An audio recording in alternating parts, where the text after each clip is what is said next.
안녕하세요. 사연에 빠지다의 DJ 민영입니다.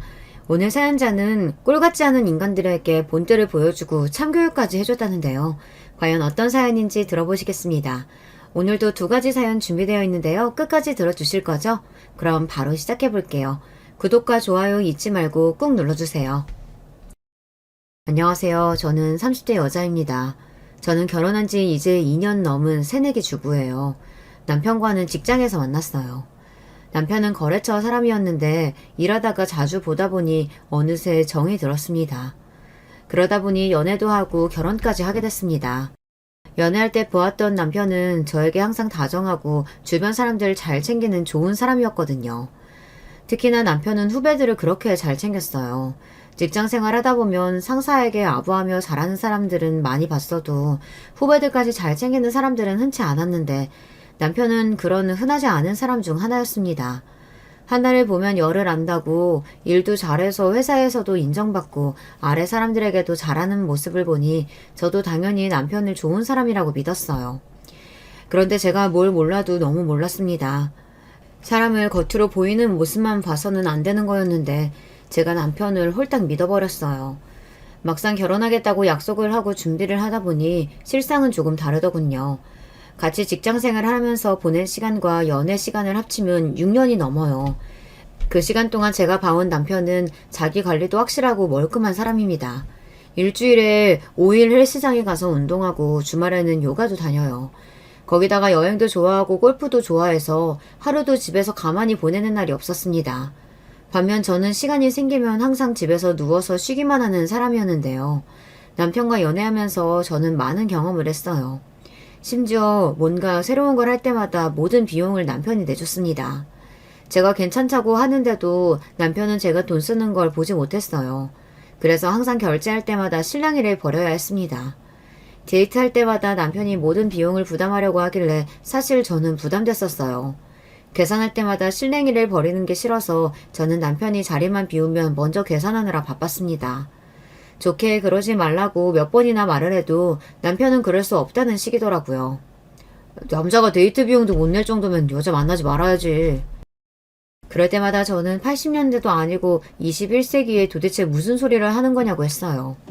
그런데도 남편은 제가 지갑 여는 꼴을 못 봤습니다. 다른 면에서는 그렇지 않은데 그럴 때면 사람이 고지식하게 보이더라고요. 제가 이런 소리를 하면 주변에서 다들 남자가 여자 돈 못 쓰게 하는 게 뭐가 문제냐고 해요. 안 쓰는 것보다 훨씬 낫다고요. 하지만 제가 걱정하는 건 다른 거예요. 저나 남편이나 둘 다 월급쟁이다 보니 서로 얼마나 버는지 뻔히 아는데 남편이 생활하는 거 보면 보통 사람들보다 소비가 좀 큰 것 같더라고요. 남편과는 처음 만났을 때부터 결혼을 생각하고 있었기에 그런 부분이 신경 쓰이지 않을 수가 없었습니다. 그런데 연애 기간이 길어지면서 알게 된 남편한테는 다 미는 구석이 있었더라고요. 이야기를 나누다 보니 남편의 집이 경제적으로 좀 여유가 있는 것 같았어요. 부모님 이야기가 나올 때마다 하는 말이 본인 부모님은 경제적으로 여유가 있다는 말을 자주 하더라고요. 이 사람이 그래서 항상 여유롭게 생활을 하는구나 싶었습니다. 은연중에 남편에게 들은 게 분명 시부모님께서 건물도 가지고 있고 땅도 있다고 했어요. 저와 결혼 이야기가 나오기 시작하자 남편은 시댁의 경제적인 상황에 대해 더 구체적으로 이야기하기 시작했습니다. 우리 아버지가 할아버지한테 물려받은 땅이 많아서 나 결혼하고 나면 원하는 동네에 아파트도 사준다고 했어. 자기 결혼하면 어느 동네 살고 싶어? 말만 해. 내가 다 아버지한테 말해서 사달라고 할게. 아유, 서울에 아파트 가격이 얼만데 그걸 사달라고 해. 우리 부모님도 꽉 막힌 분들 아니라서 결혼할 때 무조건 남자가 집 해야 하는 거라고 생각하시지 않아. 이야기하면 우리 부모님도 집 구하는데 좀 보태주실 거야. 남편의 집안에 돈이 좀 있다고 해서 그것만 보고 결혼을 결정한 건 아니었지만 그래도 없는 것보다야 있는 게 당연히 나으니 한편으론 안심됐습니다. 사실 남편이 지지리도 없는 집안 아들이었다면 아무리 사랑했어도 결혼까지 생각하지는 않았을 거예요. 친정아버지께서도 반대하셨을 거고요. 제가 어릴 때부터 친정아버지께 귀에 못이 박힐 정도로 들은 이야기가 없는 집에 시집갈 바에야 차라리 시집가지 말고 평생 아빠랑 같이 살자는 말이었어요. 그 정도로 경제적으로 여유가 없는 집안이면 결혼을 안 하는 게 더 낫다는 말이셨죠. 저도 그 말에 동의했습니다. 결혼해서 지질이 궁상으로 고생하면서 살 바에야 평생 아버지랑 사는 게 더 낫다고 여겼어요. 속물같이 들릴 수도 있겠지만 그래도 남편이랑 결혼해서 살면 평생 돈 걱정은 하지 않고 살겠다 싶어서 결혼을 결정한 이유도 커요. 물론 그 전에 남편을 좋아하기도 했고요. 연애할 때 남편에게 들은 이야기가 많다 보니 저는 결혼하면 당연히 시댁에서 아파트는 사주시는 줄 알았어요. 그런데 결혼 이야기가 나오고 본격적으로 결혼 준비를 시작하게 되자 모든 결혼 준비 사항이 남편이 했던 이야기와 다르게 흘러가더군요. 결혼 날짜가 나와서 슬슬 집 이야기를 해야 하는데 시부모님 누구도 말을 안 하시더라고요. 그래서 제가 남편에게 먼저 물었습니다.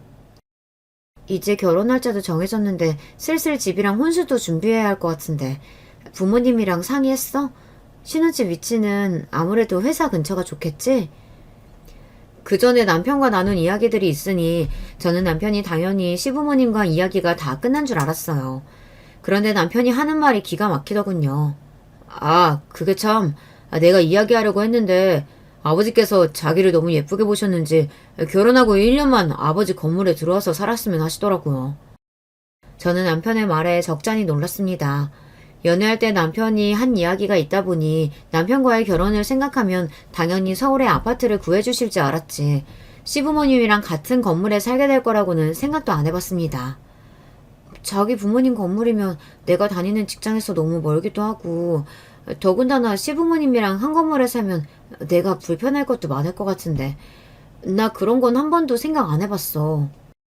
저는 괜히 속물 같아 보일까봐 아파트 이야기는 꺼내지도 못하고 남편에게 조심스럽게 제 의사를 표현했습니다. 시부모님께서 건물이 있다는 이야기는 들었지만 내가 거기 들어가서 살 거라고는 생각도 못 해봤다고요. 거기다가 솔직한 심정으로는 아파트도 아파트지만 시부모님이랑 한 건물에 사는 게 더 싫었어요. 아직 시부모님이 어떤 분인 줄은 모르지만 매일매일 시부모님과 마주해야 한다는 게 저에게는 부담이었습니다. 남편이 저에게 말은 안 하지만 혹시 돈 문제 때문인가 싶어 저는 한 번 더 제 의견을 말했어요. 이제 정말 몇 달 후면 부부가 될 사이인데 속물 같아 보여도 할 이야기는 해야 할 것 같아서요. 혹시 지금 아버님 상황이 당장 아파트 사주시기 힘들어서 그런 거면 나는 작은 집도 괜찮아. 아니면 우리 부모님도 결혼 준비하는데 도와주실 수 있다고 하시니까 내가 말씀드리면 집 구하는데 반은 보탤 수 있을 거야. 저는 시부모님과 한 건물에 사는 건 죽기보다 싫어서 어떻게든 따로 살 방법을 모색했습니다. 저는 무남 동료 외동딸이에요. 어머니께서 제가 고등학교 때 돌아가셔서 아버지와 둘이 살고 있었습니다. 어머니께서 갑작스레 불치병에 걸려 1년 동안 병원에서 고생만 하시다 돌아가셨어요. 그러다 보니 아버지께서 저를 금이야 오기야 키워주셨습니다. 어머니께서 1년 동안 병원에서 고생하시는 동안 아버지께서 어머니 병간호를 하셨는데요. 당시에 저를 안쓰럽게 생각하신 이모와 이모부가 저를 데려다가 보살펴 주셨어요. 이미 그때 저는 고등학생이라 혼자 있을 수 있었는데 이모는 혹시나 제가 혼자 외롭고 힘들어할까봐 걱정되셔서 저를 데려다 챙겨주셨죠. 그때부터 저와 또래인 사촌동생들과 친자매처럼 지냈습니다. 덕분에 어머니께서 갑자기 떠나셨을 때도 이모와 동생들은 저에게 큰 힘이 되어주었어요. 그래서 어머니가 돌아가신 지금까지도 아버지와 저는 이모, 이모부 그리고 동생들과 한 가족처럼 지내고 있습니다. 아버지는 사춘기 시절 어머니를 잃은 제가 안쓰럽다는 이유로 뭐든 제가 원하는 대로 해주셨어요. 그래서 제가 결혼할 사람이 생겼다고 했을 때 더 걱정하셨습니다. 뭐든 아버지 도움이 필요한 일이 있으면 말만 하라고 하셨습니다. 아버지는 아무리 시댁에 경제적인 여유가 있다고 해도 제가 시댁 건물에 들어가서 신혼을 보내기를 원하지 않으실 거예요. 그럴 바에는 집을 아예 사주겠다고 하실지도 모릅니다. 사실 친정아버지께서 제 앞으로 사둔 오피스텔이 하나 있어요. 제가 다니던 대학 근처인데 제가 대학 때 등하교하기 힘들다고 했더니 아버지께서 학교 근처에 사주신 거예요. 대학 졸업하면서 혼자 사는 게 외로워서 다시 친정으로 들어오게 되면서 오피스텔은 월세를 준 상태였습니다. 아마 제가 지금 당장 돈이 필요하다고 하면 아버지는 분명히 그 오피스텔을 팔려고 하실 거예요. 팔아서 그 돈은 알아서 쓰라고 하실 겁니다. 제가 사정이 안 되는 것도 아닌데 시댁에 들어가 사는 건 너무 싫었습니다. 그런데 남편 생각은 저와 달랐어요. 에이, 세상에 그런 게 어딨어. 집은 남자가 당연히 준비하는 거지. 우리 아버지가 돈이 없어서 그러는 게 아니라 며느리랑 가깝게 지내고 싶어서 그러는 거야. 시부모님이랑 같은 건물 사면 자기가 좀 힘들 수도 있겠지만 우리 부모님이랑 가까워져서 나쁠 건 없잖아. 자기가 잘만 하면 나중에 땅도 자기 이름으로 물려주실걸? 자기는 외동이라 모르겠지만 우리는 형제가 셋이라 부모님께 누가 더 잘하냐가 중요해. 이게 다 우리한테는 기회야, 기회. 남편은 이해가 안 되는 이야기를 했습니다. 본인은 형제가 셋이라 어릴 때부터 뭐든 나눠야 하는 환경에서 자라서 다른 형제들보다 하나라도 더 가지려면 부모님께 잘해야 한다고 했어요. 그러면서 하는 말이 제가 시부모님 댁 건물에 들어가서 사는 게 우리에게는 기회라고 했습니다. 제가 잘해야 시부모님이 좋게 보셔서 나중에 재산을 나눠줄 때 조금이라도 더 받는다고요. 남편 말이 그나마 시아버지께서 저를 예쁘게 보셔서 1년이라도 건물에 들어와서 같이 살자고 하시는 거니 좀만 참고 살아보자네요. 저는 들으면 들을수록 남편 말이 이해가 안 됐지만 제가 말해봐야 뭐 하겠어요. 남편 생각이 이미 확고하니 제가 말을 더 해봐야 이미 소용없었죠. 지금 생각해보면 그때 도망쳤어야 했어요. 그때부터 제 고생분이 활짝 열렸거든요. 결혼 전에야 콩깍지가 꼈을 테니 무슨 소리를 해도 남편 말이 맞는다고 생각했어요. 그래서 남편 말대로 하기로 했습니다. 남편 말대로 시부모님께서 제가 예뻐서 같이 살고 싶으신 거라는데 좋은 방향으로 생각하기로 했어요. 시부모님이랑 한 집에 사는 것도 아니고 같은 건물에 사는 건데 그 정도로 불편해봐야 얼마나 불편할까 싶어서요. 그런데 아니더군요. 제가 잘못 생각해도 한참을 잘못 생각했습니다. 처음 시댁에 갔을 때도 사실 깜짝 놀랐어요. 남편이 말하기로는 시부모님 건물이 크다고 했어요. 그래서 저는 흔히들 말하는 상가 건물 정도 되는 줄 알았어요. 적어도 4층, 5층 건물은 되는 줄 알았죠. 그런데 막상 가서 보니 건물이 무지하게 오래되기도 했고 원룸, 고시촌 그 정도의 허름한 건물이나 다름없더라고요. 3층 건물이었는데 시부모님이 사시는 3층만 그나마 좀 크고 아랫방은 작은 방 하나에 거실 작게 하나 있더라고요. 빌라라고 하기도 민망한 원룸 정도였죠. 제가 대학 다닐 때 살던 오피스텔보다도 훨씬 작았습니다. 아무리 시부모님 건물이라도 그렇지 둘이 살기에도 작아도 너무 작았어요. 제가 생각한 신혼집과는 거리가 너무 멀다 보니 저도 모르게 남편에게 투정을 좀 부렸습니다. 아무리 1년만 산다고 해도 그렇지 집이 작아도 너무 작은 것 같아. 내 짐도 다 안 들어갈 것 같은데? 방도 내 옷방보다 작고 이럴 바엔 그냥 내 오피스텔 들어가서 사는 게 낫겠어. 사실 친정에 있는 제 집만 다 해도 방 2개는 필요해요. 제가 외동이다 보니 친정에서 방을 2개를 쓰고 있거든요. 시부모님 댁에서 신혼집으로 쓰라고 한 집의 안방이 제 옷방보다 작아요. 아무리 1년이라도 도대체 그런 집에서 어떻게 살라는 건지 이해가 안 됐습니다. 그런 와중에 남편은 태평한 소리만 해댔어요.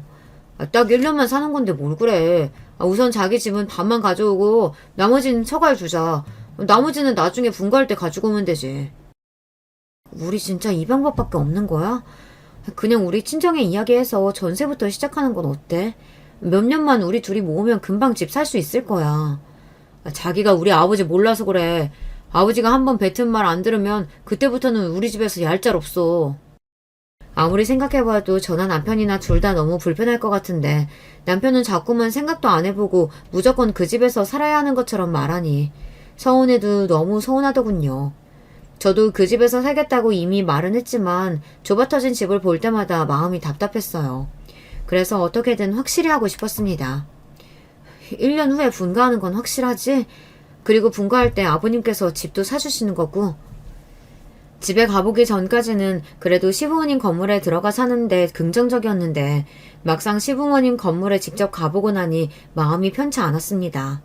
물론 남편이 건물이라고만 했지 저에게 구체적으로 얼마짜리 건물이고 몇 층짜리인지 말한 건 아니었지만 분명 이런 낡아빠진 건물이라고는 안 했어요. 실상을 제 두 눈으로 보고 나니 앞으로 남편에게는 확실한 약속을 받아두지 않으면 안 될 것 같았습니다. 그럼 당연하지. 1년 있다가 나올 땐 내가 아버지한테 무조건 30평대 아파트 사달라고 할 거야. 자기는 걱정하지 마. 너무도 자신있게 말하길래 저는 남편 말만 철석같이 믿었습니다. 그래서 힘들어도 서울에 아파트 받아 나올 생각에 1년을 악착같이 버텼습니다.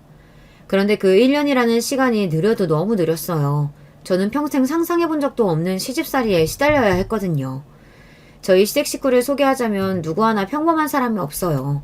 당신 말이 곧 법이라고 생각하시는 시아버지와 그런 시아버지에게 꼼짝도 못하시면서 며느리인 저에게만 징징거리며 큰소리치시는 시어머니, 거기다가 얼마 전 이혼하고 다시 시댁으로 돌아온 시누이와 아직 미혼인 시동생이 있습니다. 그들 중 누구 하나 저와 맞는 사람이 없었어요. 남편이 시아버지의 말이라면 절대 거역할 수가 없을 만한 게 시아버지 성격이 보통이 아니시더라고요. 결혼 전에는 몰랐어요. 그냥 시원시원하고 호탕하신 분인 줄만 알았는데 겪어보니 그게 다가 아니더군요. 당신이 하신 말에 조금이라도 반개를 들면 집안 전체가 난리가 났어요. 한 번은 그런 적이 있습니다. 결혼하고 첫 번째 제 생일 때였어요. 생일 당일은 출근해야 해서 그 전주에 친정에 다녀올 생각이었습니다. 확실히 시댁이랑 한 건물에 살다 보니 아무데나 친정에 들락거리기가 어렵더라고요. 그래서 생일 핑계로 오랜만에 친정에 다녀올 생각이었습니다. 친정아버지랑 밥도 먹고 이모랑 사촌동생들이랑 하루 종일 같이 놀면서 자고 올 생각이었어요. 그런데 시아버지께서 마음대로 그 주에 호텔을 예약하셨더라고요.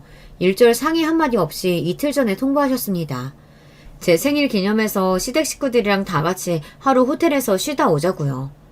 이 호텔 뷔페 예약하기 얼마나 힘든 줄 알지? 내가 우리 며느리 생일이라 엄청 신경 썼어. 저를 위한 시아버지의 마음은 이해하지만 이미 친정에 가겠다고 이야기를 한 상태라 저는 곤란했습니다. 이모랑 사촌동생들까지 친정으로 초대한 상태라 취소할 수는 없었어요. 그래서 저는 시아버지께 조심스럽게 말씀드렸습니다. 아버님 어떡하죠? 제가 주말에 친정에 하루 있다 올 생각이라 이미 친정에 말씀을 드렸는데. 에이, 첫 번째 생일은 당연히 시댁에서 보내야지. 너희 시아버지가 신경 써서 일부러 예약한 건데 친정에는 다음에 간다고 말씀드려. 제 말에 시아버지의 얼굴이 차갑게 굳어버리자 금세 당황한 얼굴의 시어머니가 제게 다가와 친정에 말씀드리라고 하셨습니다. 그렇게까지 말씀하시니 저는 더 곤란했어요. 제가 형제가 없다 보니 사촌 동생들이랑 사이가 좋아요. 어릴 때부터 형제처럼 자랐으니까요. 결혼 전에는 일주일에 한 번은 꼭 보는 사이였는데 제가 결혼하고 나서는 몇 달 동안 못 봤고 그렇다 보니 저도 너무 보고 싶어서 어렵게 약속을 잡은 거였어요. 조카들도 오기로 해서 저는 호텔보다 친정에 더 가고 싶었습니다. 명색이 제 생일인데 저는 제가 하고 싶은 대로 하고 싶었어요. 아, 그게 이미 몇 주 전부터 동생들이랑 조카들도 다 오기로 한 거라 취소하기가 어려워요. 저는 여러모로 곤란해서 말을 중얼거리며 얼버무렸습니다. 그때가 이미 주말이 이틀밖에 안 남았을 때였거든요. 호텔을 예약하실 생각이었으면 미리 말씀을 해주셨으면 좋았을 텐데 바로 며칠 앞두고 그러시니 저도 당황스럽더군요. 그런데 그 와중에 옆에 있던 시누이가 거들었습니다. 올케한테 동생이 어딨어? 올케 외동 아니야? 어릴 때부터 사촌동생이랑 같이 지내서 형제처럼 지냈어요. 웬만한 자매들보다 사이가 더 좋아요. 아, 그래? 난 여동생이 없어서 그런가. 동생들이랑 집에서 보는 것도 귀찮던데. 결혼하고 나서도 따로 만나서 할 얘기가 있나 보네. 신기하다. 네, 저희는 사이가 좋아서요. 시누이의 비아냥거리는 말투도 듣기 싫어 죽겠는데 그 와중에 더 황당한 건 남편의 태도였어요. 자기야, 무료 신라 호텔인데 당연히 호텔로 가야지. 우리 그냥 장인어른께는 다음 주에 간다고 말씀드리자. 남편이야 제 생일이니 이왕이면 좋은 곳에서 보내는 게 좋을 거라고 하는 소리라지만 저는 어쩐지 마음이 내키지 않았습니다. 그런데 그런 제 마음이 얼굴에 드러났나 봐요. 그때까지 가만히 계시던 시아버지께서 갑자기 버럭 화를 내셨습니다. 됐다 됐어. 이 시애비 성의보다 친정이 더 좋다는데 내가 뭐라고 하냐. 호텔은 그냥 취소하지 뭐. 어머 새아가 너 뭐하니? 너 시아버지 화나셨잖아. 그냥 친정은 다음 주에 간다고 해 어서. 그래 올게. 나 같으면 아빠가 차린 밥보다 호텔 뷔페가 훨씬 좋겠구만. 별것도 아닌 거 가지고 왜 문제를 만들어? 졸지에 제가 문제를 만든 사람이 되고 말았습니다. 저는 뭐라고 말해야 할지 몰라 상황이 불편했어요. 그런데 그때였습니다. 시아버지께서 지나가듯 하신 말이 화근이 됐어요. 이래서 사람이 돈 받기 전이랑 돈 받은 후에 달라지는 거라니까. 살려달라고 할 때는 언제고?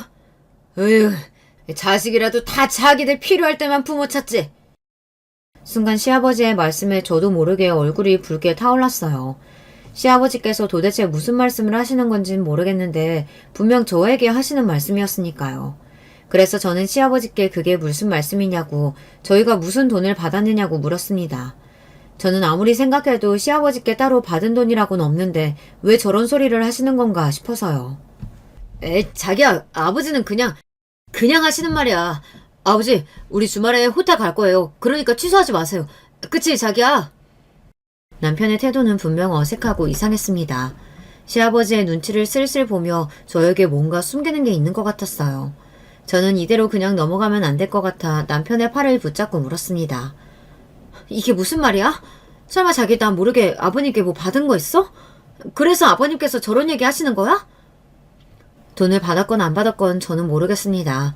그런데 제가 왜 시아버지에게 저런 소리까지 들어야 하는 건지 분명히 알아야 할 것 같아서요. 대충 넘어가려는 남편을 붙잡았습니다. 남편은 제 말에 눈도 제대로 마주치지 못하고 자꾸만 말을 웅얼거렸습니다.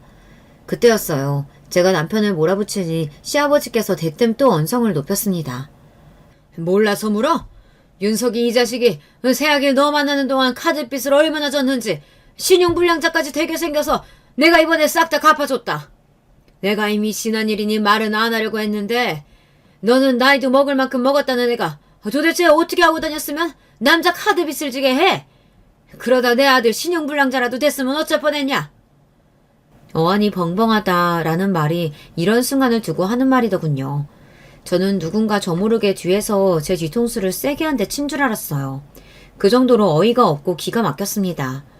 알고 보니 남편이 저를 만나는 동안 저에게 썼던 데이트 비용이나 후배들에게 썼던 돈을 다 카드로 긁고 계속 돌려막기를 했었나 봐요. 해결이 안 될 것 같으면 미리 저에게 말을 하든지 아니면 가족들에게라도 부탁을 하든지 했어야 하는데 본인이 혼자 해결해 보려다가 결국은 카드 정지까지 먹고 빚만 잔뜩 떠안게 된 거죠. 그걸 결혼하기 직전에 시어머니께 이야기를 한 거예요. 좀 도와달라고요. 안 그러면 신용불량자가 되게 생겼다고요. 엄마, 나 어떡해. 아버지한테 이야기해서 나 좀 도와줘요. 나 이러다 신용불량자 되게 생겼어. 그러게 카드 좀 작작 쓰라니까. 버는 것도 변변치 않으면서 무턱대고 카드만 긁어내면 어떡해. 전에도 엄마가 해결해준 지 얼마나 됐다고 이래. 남편 씀씀이가 해픈 게 하루 이틀 일이 아닌가 보더군요. 저를 만나기 훨씬 전부터 계획 없이 돈을 쓰고 다녀서 시아버지 모르게 시어머니가 도와준 게 한두 번이 아니었나 보더라고요. 그런데 이번엔 빚이 커도 너무 커서 시어머니 선에서 해결이 안 되니 시아버지에게까지 시어머니가 이야기를 한 거죠. 그런데 문제는 카드값 이야기하면서 제 핑계를 댄 겁니다. 저를 만나면서 쓴 데이트 비용과 결혼 준비하면서 쓴 비용이 많아서 그랬다고요. 그랬으니 시아버지는 저도 남편과 똑같이 정신이 나간 애로 알고 계셨던 것 같아요. 월급쟁이라는 놈들이 돈을 어떻게 썼으면 카드 3장이 다 막혀? 너 제정신이야? 이제 조금 있으면 장가 간다는 놈이 이렇게 살면 어떡해? 한심하다. 정말 한심해. 내가 그렇게라도 돈 쓰고 했으니까 장가도 가는 거지. 요즘 세상에 그 정도 돈도 안 쓰고 어떻게 여자랑 결혼을 해요. 그러니까 네 말은 카드값이 7천이 넘던데 그걸 다 새아기한테 썼다는 거냐? 너나 새아기나 도대체 생각이 있는 거냐 없는 거냐? 너희 둘 다 아주 고생이라는 걸 모르고 살아서 철딱선이라고는 없구만. 안 되겠다. 너희 결혼이고 뭐고 정신 차릴 때까지 우리 빌라에 들어와서 살아. 들어와서 착실히 돈 모으는 거 보여주면 그때 내가 분가시켜주마. 남편은 저에게 표정 하나 안 바뀌고 거짓말을 했어요. 저에게는 시아버지가 제가 예뻐서 1년 집에 데리고 살고 싶다고 했다고 해놓고 진실은 그렇지 않았습니다. 본인이 저질러 놓은 카드값을 감당 못해 시아버지께서 다 갚아주시면서 조건을 거신 거더라고요. 그러니까 결국 저도 모르는 사이에 졸지에 저도 남편과 공범이 되어 있었던 거죠. 자그마치 카드값 7천만 원을 제가 남편과 다 같이 쓴 줄 아시는 거죠. 그래서 내가 신혼집도 안 해주고 이 집에 들어와 살라고 한 거지. 이제 좀 정신 차리고 사는 것 같길래 선물로 호텔 예약도 했더니만 곧 죽어도 친정 가겠다고 하는데 내가 뭐하러 말리냐? 너희는 그냥 너희 하고 싶은 대로 하고 살아라. 저는 억울해도 너무 억울했습니다. 데이트할 때 남편이 밥 좀 사주고 주말 요가 한 달 결제해준 적은 있지만 그 이상 비싼 물건을 선물로 받거나 한 적은 없어요. 도대체 이 인간이 카드값으로 어떻게 7천이나 썼나 생각해봤더니 머릿속에 떠오르는 게 있기는 하더군요. 항상 후배들을 만날 때마다 본인이 모든 걸 다 해줬어요. 술값, 밥값은 물론이고 후배가 이사한다고 하면 가전제품이고 가구를 사주는 것도 몇 번이나 봤어요. 남편이 다니는 헬스장이나 골프장에 갈 때도 항상 남편이 결제했습니다. 연애할 때부터 보면 그 정도가 심하다고 생각하긴 했었는데 카드값을 본인이 감당도 못 해나가면서 내놓은 줄은 꿈에도 몰랐어요. 아버님, 그 카드값 제가 쓴 거 아니에요. 윤석 씨 워낙 손이 커서 주변 사람들한테 퍼주느라 그런 거예요. 저도 지금까지 이 정도일 줄은 생각도 못하고 있었는데 앞으로는 제가 잘 얘기해서 고칠 수 있게 할게요. 진심이었습니다. 지금까지 남편이 아무 생각 없이 그러고 다니는 걸 진작 알았으면 저도 가만히 있지는 않았을 거예요. 지금이라도 남편의 진짜 모습을 알았으니 단단히 고쳐줘야겠다고 생각했습니다. 그거야 앞으로 지켜보면 알겠지. 에휴, 자식놈들이라고 하나도 마음에 드는 놈들이 없어. 시아버지는 그대로 문을 쾅 닫고 방에 들어가 버리셨습니다. 저는 이 모든 상황이 다 남편 때문인 것 같아 화가 나서 씩씩거리고 있는데 시어머니께서는 오히려 저를 쏘아보셨어요. 새아가, 너는 속이 시원하니? 네 남편 시아버지 앞에서 기 잔뜩 죽여놓으니까 속이 시원하냐고? 아니 아니라는 애가 지 남편 잘못도 감싸줄 줄 몰라 무슨. 너희 시아버지 심기는 네가 건드려놨으니까 네가 알아서 해결해. 저는 이런 상황에서도 저에게 모든 걸 떠넘기려고 하시는 시어머니의 태도가 너무 황당하고 어이가 없었습니다. 본인은 아무런 상관없이 구시는 것도 기가 막혔어요. 제가 뭘 잘못했다 그러세요. 윤석 씨가 카드빚 있는 건 저도 모르고 있었다고요. 그 와중에 어머니는 알고 계셨다는 거잖아요. 새아기, 너 되게 웃긴다. 그깟 카드값이 뭐가 대수라고 그래? 그리고 그것도 너더러 갚으라고 했니? 너희 시아버지가 다 갚았잖아. 고마운 줄도 모르고 애가 양심이 없어. 암튼 너희 시아버지한테 호텔 가는 걸로 이야기할 테니까 너도 그런 줄 알고 알아서 정리해. 그리고 너, 내 아들 바가지 긁지 마. 내 아들한테 뭐라고 하면 나도 너 시집살이 잔뜩 시킬 거야. 시어머니는 유치해도 너무 유치했습니다. 본인 할 이야기만 하시더니 그대로 시아버지를 따라 방에 들어가셨어요. 세상에 뭐 이런 사람들이 다 있나 싶었습니다. 저는 황당해서 말문이 턱하니 막혀 있었는데 그런 저에게 남편이 다가오더니 미안하다며 집에 가서 이야기를 하자고 제 손을 잡더군요. 저는 순간 너무 짜증이 나서 남편의 손을 탁 밀어냈어요. 그 모습을 보고 있던 시누이는 또 눈치 없이 한 소리 하더군요. 어이구 호구 새끼, 너 또 여기저기 돈 내주면서 사람들하고 친하게 지냈지? 어릴 때도 그러고 다니더니만 뭐 좀 하나도 안 변했니? 뭐? 호구? 내가 어디가 호구야? 아, 그러는 누나야말로 매형한테 빨대 꽂고 살려다가 쫓겨난 주제에 누구더러 호구래? 남편과 시누이는 둘 다 똑같았습니다. 둘 중 누가 더 철딱선이 없는지 대결하는 것 같았죠.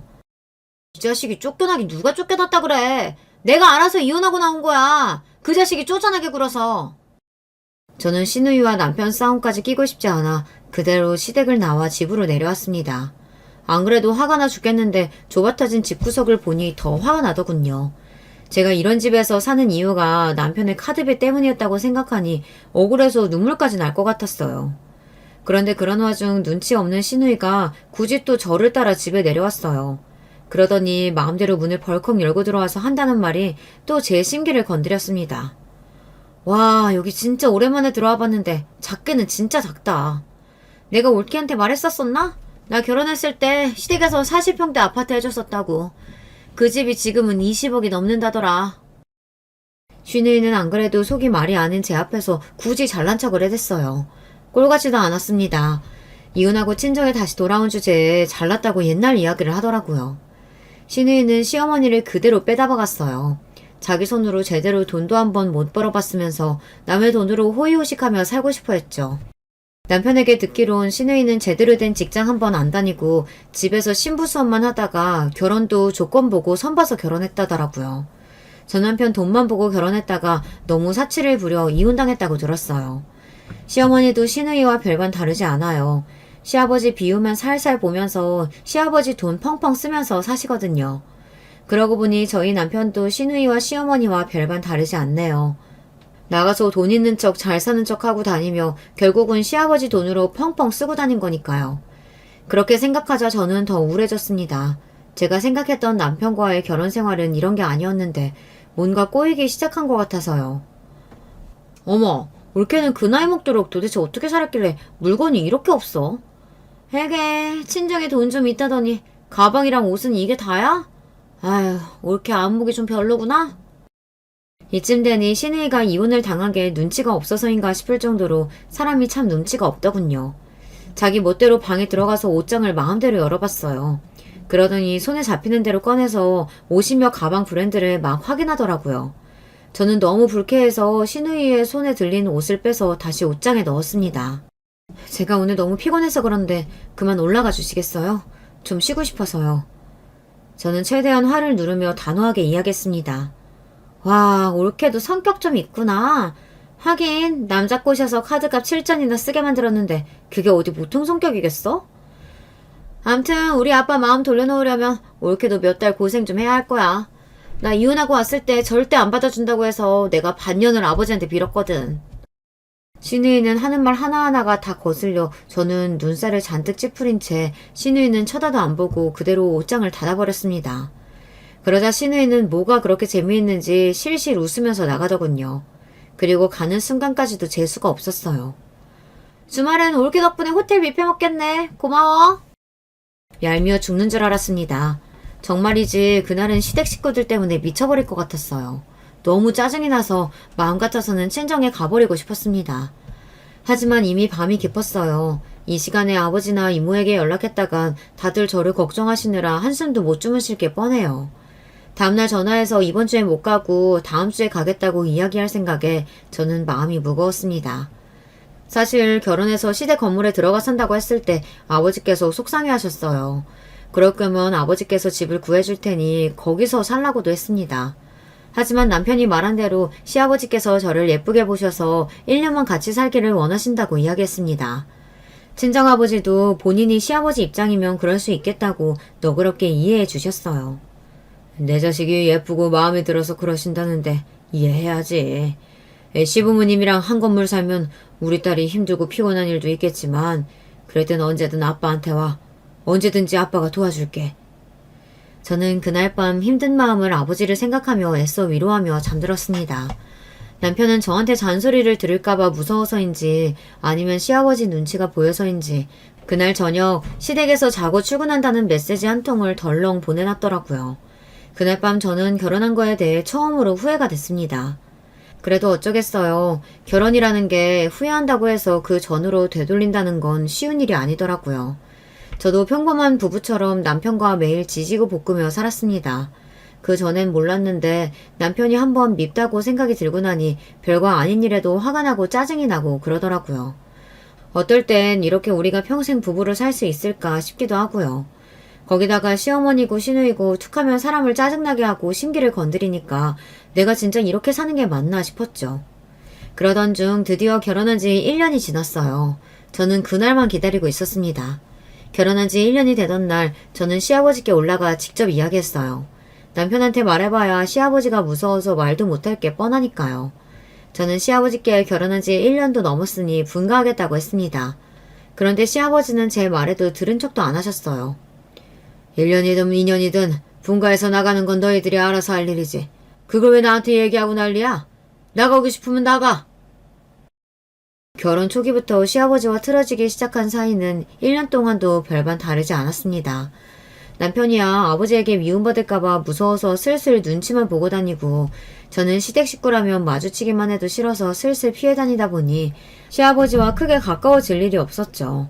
그러다 보니 시아버지와는 더 어색했어요. 그런 와중에 시아버지께 또 엄한 소리를 듣고 나니 말이 곱게 나오지를 않더군요. 저 임신했어요. 애 낳으면 아무래도 여긴 너무 좁아서 안 될 것 같아요. 넓은 곳으로 이사 가려고요.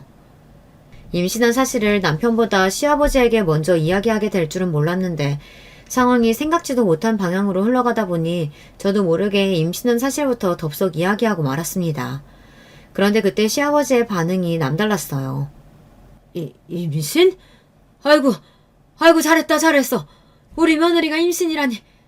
그치? 지금 사는 집 너무 좁지? 걱정 마라. 내가 우리 며느리 선물로 좋은 아파트 사줄 테니까. 걱정 마라. 아이고 상하다 상해. 제가 임신한 사실을 가족들이 알게 되면 축하해 주실 거라고 생각은 했었지만 시아버지는 제가 생각한 것보다 훨씬 더 좋아하셨어요. 심지어 남편이 말한 대로 시아버지는 저와 손주를 위해 서울의 아파트를 떡하니 사주셨습니다. 그 일로 남편은 신이 나서 그 전보다 저에게 더 잘했어요. 저와 우리 아기 덕분에 아파트가 생겼다고 얼마나 호들갑을 떨었는지 몰라요. 아이고, 복덩이, 복덩이. 내가 말했었지? 우리 아버지한테 예쁨 받으면 최소한 땅은 생긴다고. 근데 우리 자기가 홈런 쳐주는 바람에 서울에 30평대 아파트가 생겼네. 그래. 당신도 이제 아빠니까 전처럼 주변 사람들한테 돈 막 퍼쓰면서 철딱서니 없이 굴면 안 돼. 알았지?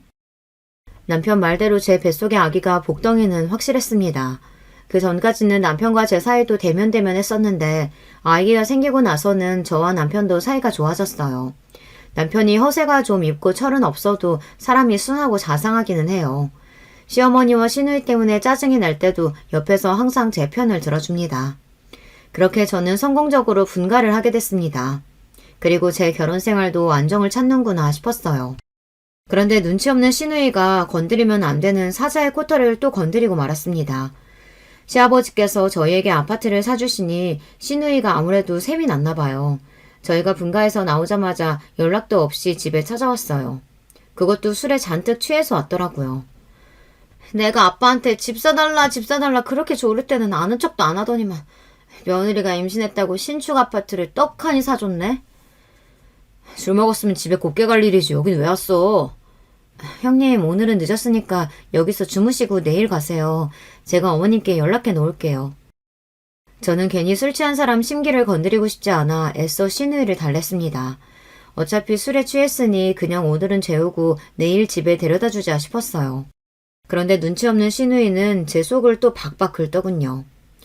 올케는 가만 보면 순진한 척하면서 은근 여우라니까? 올케네 친정 잘 사는 거 확실해? 매일 나한테 분가할 거라고 노래 부를 때는 친정아버지가 대단하게 해주실 것처럼 굴더니만 결국은 임신한 거 가지고 그거 앞세워서 우리 아버지 돈으로 분가했네. 시누이는 분명 저 소리를 하려고 일부러 온 겁니다. 전부터 시누이가 제 속을 긁을 때마다 화가 나서 남편한테 제가 시누이 때문에라도 무조건 분가할 거라고 이야기하기는 했어요. 아마 남편도 시누이랑 싸울 때 티격태격하면서 그 소리를 했나 보더라고요. 이 누나가 뚫린 입이라고 아무 말이나 해도 되는 줄 아나. 술 취했으면 그냥 곱게 잠이나 자. 자기야, 피곤한데 먼저 들어가. 내가 누나 재우고 들어갈게. 남편이 제 눈치를 보며 시누이를 방으로 데려가지 않았으면 또 저와 시누이는 한판 했을 거예요. 시누이는 참 유치한 게 저나 남편이랑 이야기할 때마다 꼭 저희 친정을 들먹여요. 남편이 시누이에게 저희 친정아버지가 서울 외곽에 살아도 사업도 크게 하시고 차도 외제차라고 몇 번을 자랑했는데 그럴 때마다 시누이가 무시했거든요. 이은서, 네가 하는 말은 10 중에 5은 뻥이잖아. 내가 그 말을 믿을 것 같아? 아무리 시골 사람들이라도 집에 돈 있으면 다 겉으로 티가 나는 법인데 올케는 영 그런 태가 안 나는데. 우리 장인어른댁 경기도지 시골 아니야. 누나는 무식해서 경기도가 어디 붙어있는 줄도 모르지? 시누이가 하는 말도 10 중에 반은 헛소리라는 걸 저도 잘 알다 보니 그럴 때마다 대꾸도 안 했습니다. 이미 한 건물에서 1년을 살면서 시누이가 얼마나 개념이 없는지 정도는 충분히 알고 있었으니까요. 특히나 술만 먹으면 제가 있든 남편이 있든 할 말 못할 말 더 구분하지 못하고 아무 말이나 하기에 저는 시누이 말에 일절 대꾸도 안 했습니다. 그러던 어느 날이었어요. 결혼생활 내내 골마있던 문제가 결국은 터지고 말았습니다. 그날은 우리 집 집들이였습니다. 원래는 시댁 식구 따로 친정 식구 따로 집들이를 할 생각이었는데 시아버지께서 이제 곧 아이도 태어나니 다 같이 모여 축하하자고 친정 식구들까지 초대하라고 하셨습니다. 그래서 친정아버지랑 이모랑 동생들까지 모두 다 불렀어요. 사실 시댁 식구들이랑 친정 식구들이 다 같이 모인다는 게 내키진 않았지만 시아버지께서 직접 말씀하시니 거절할 수가 없었죠. 시아버지는 심지어 집으로 출장 뷔페까지 불러주셨어요. 이렇게 좋은 집까지 애들한테 선물해 주시고 사돈 정말 멋지십니다. 우리 며느리가 금쪽 같은 손주 낳아준다는데 이깟집이 됐습니까? 며느라, 첫째 낳고 둘째도 낳아주면 내가 그때는 우리 사돈 차보다 좋은 차로 차 뽑아주마. 아이고 사돈, 손이 정말 크십니다. 우리 딸 너무 좋겠다. 아버지 같으면 곧바로 둘째 낳겠어. 정말이죠 아버지? 여보, 우리 둘째는 선택이 아니라 무조건 필수로 낳아야겠는데? 걱정했던 것보다 집들이 분위기가 좋아서 다행이다 싶었던 와중 역시나 제가 즐거운 꼴을 그냥 지켜볼 리 없던 신우이가 괜히 또 끼어들어서 분위기를 망쳤습니다. 근데 올케는 볼 때마다 느끼는 거지만 참 사람이 안목이 없어. 전세도 아니고 본인 자가인데 인테리어를 이렇게밖에 못하는 거야? 하긴 이런 건 원래 어릴 때부터 배워야 느는 건데 누구한테 배우지를 못하고 컸으니 영 센스가 없는 거겠지. 신우이는 가만 보면 눈치만 없는 게 아니라 생각도 아예 없는 것 같아요. 시댁 식구들만 있는 자리도 아니고 친정 식구들까지 있는데 선을 지킬 줄을 모르더라고요. 누나, 오빤 궁금하다 그랬었지? 이리 와, 내가 오빤 구경시켜줄게. 제 미간이 구겨지자 눈치를 보던 남편이 벌떡 일어나 신우이를 데리고 옷방으로 들어갔습니다. 아이고, 제 딸이 워낙 솔직한 성격이라 저렇게 말을 가려서 할 줄을 몰라요. 저래도 나쁜 애는 아니니까 너무 미워하지 마세요.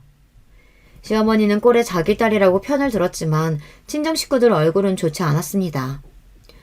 솔직하긴 저게 무슨 솔직한 거야. 애가 모자라서 저러는 거지. 죄송합니다, 사도. 제 딸이지만 애가 철이 없어도 너무 없어요. 이혼까지 하고 와서 저렇게 정신을 못 차리니 이 기회에 아예 쫓아내버릴까 싶습니다. 시아버지께서 바로 사과하시기는 했지만 아버지 얼굴은 여전히 좋지 않았습니다. 저는 너무 속상했어요. 아버지랑 이모 앞에서는 누구보다 행복한 모습을 보여주고 싶었는데 결국은 신우이가 또 사고를 쳤으니까요.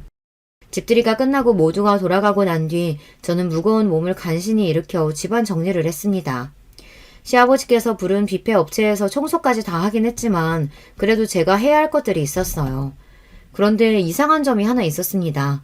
없어진 물건이 하나 있었어요. 옷방에 있던 제 가방이 없어졌습니다. 명품이긴 하지만 비싼 물건은 아니에요. 하지만 저희 친정어머니의 유일한 유품입니다.